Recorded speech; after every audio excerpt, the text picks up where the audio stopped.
मार की रौना खेते में चढ़ गए ना हंसो लुग्गा पे हमरे बजड़ी काटे बाले खियाए गोरून के डाले एकदम थक गए। ये रील बनाओ तले पता नहीं कहाँ गोयल छुटकी चला गल घर में कोनो थोड़ा जायदा गयल तो गए तनके हम आराम कैली एकदम थक गए काम करत करत हाथ एकदम पिराए लगल कोयर बाले खियाए गोरून के। इन लोग तो खेते में जाबा न करता है जवन काम रहता हम ही करे को होता है तनके आराम कर ले। अरे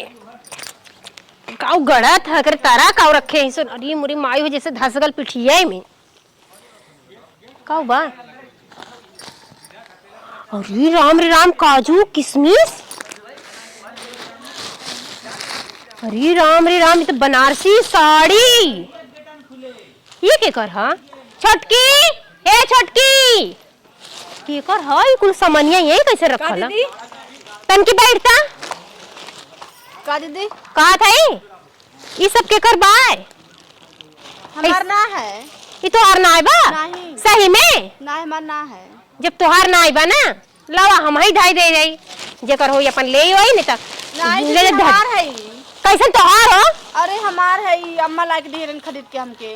अम्मा हाँ कैसे अम्मा तो का लेके दे देनी कैसे दे देनी हम दीदी हमार है नहीं पहले अम्मा को बुलावा। ए अम्मा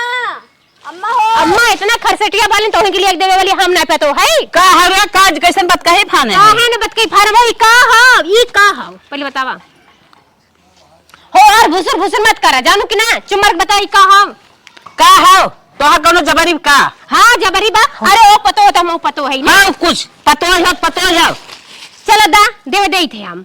ये हमें मिले चाहिए पहले हम आई पहले बड़की पतो हम ही हमका मिले चाहिए कैसे तोहाई मिले काहे मिले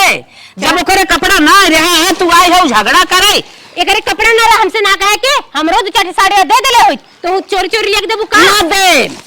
खेते में खटी हम घरे में खटी हम आ ले खाती नहीं हिलो रे तू तो आग भतार कमा लिया भीतर दाद दाद पहिरा था ओढ़ा था तो आता ना जना का फटाई लुगरी पहिरे बे अच्छा पहना दे तू अपन लो अम्मा छोड़ दे भाई। ना दे हमका मिली ना दे है। हट